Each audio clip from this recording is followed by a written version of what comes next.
let's have a look. The esophagus, ESOPHAGUS,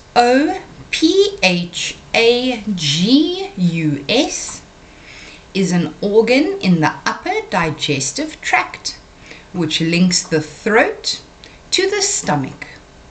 It is also referred to as the food pipe, and it is usually about 8 inches in length.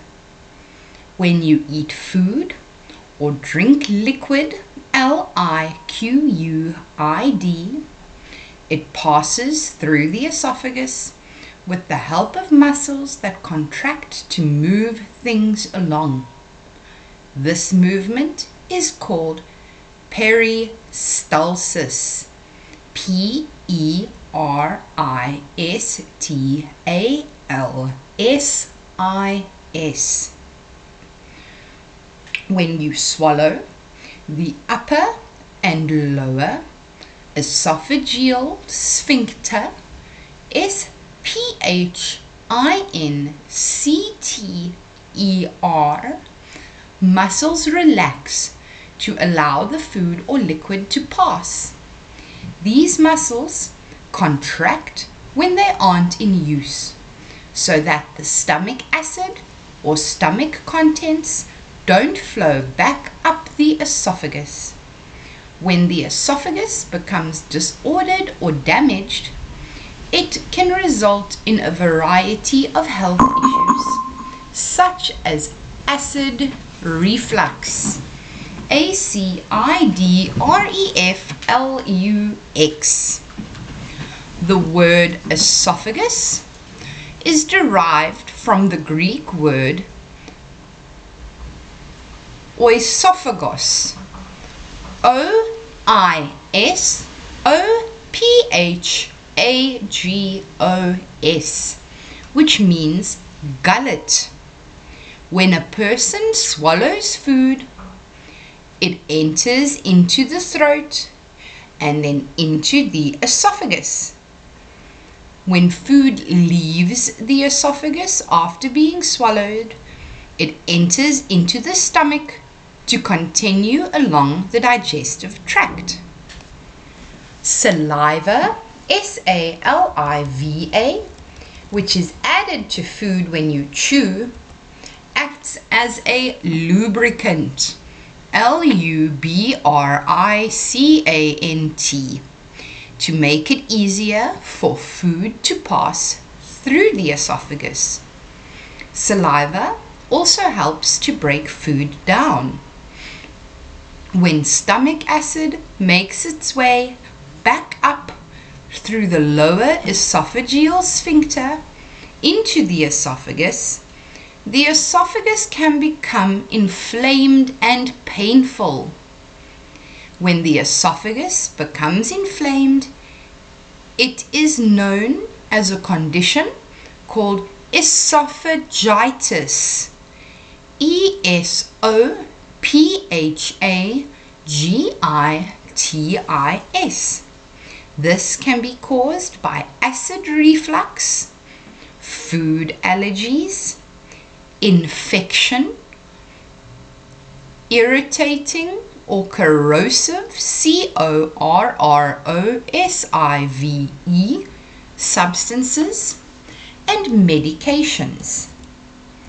Humans are not the only ones to have an esophagus. Animals, fish, reptiles, and birds have an esophagus.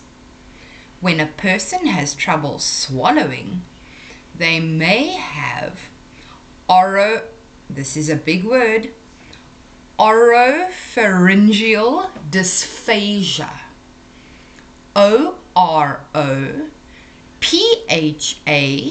ORYNGEALDYSPHAGIA.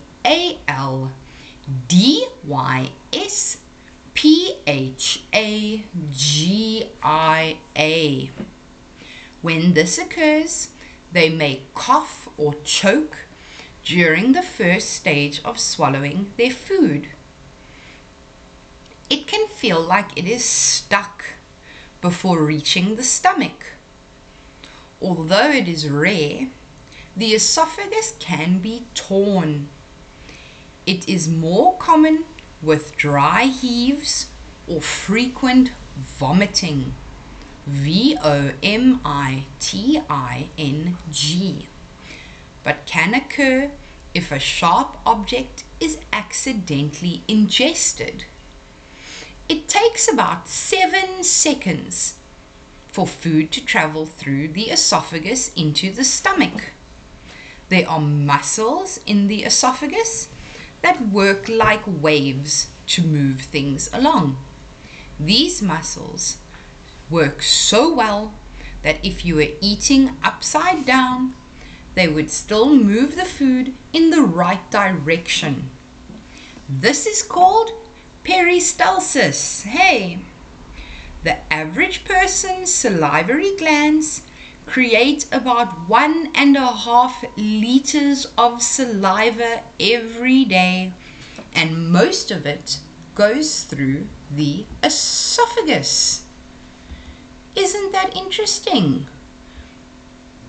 So yesterday we learned about the mouth and how our teeth chew our food, and our saliva starts to break the food down, helps to soften it so it's not so dry.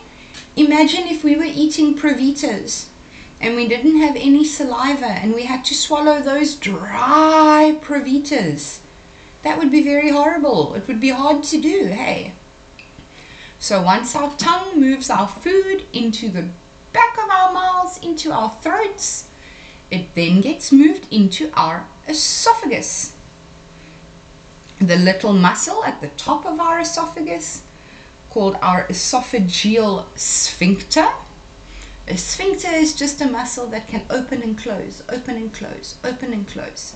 That opens, it lets our food into our esophagus, it closes again, and peristalsis starts.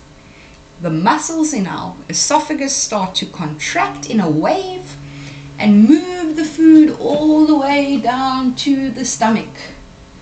And these muscles do such a good job that even if you were eating upside down, your food would still end up where it needs to go. But sometimes we have problems with our esophagus.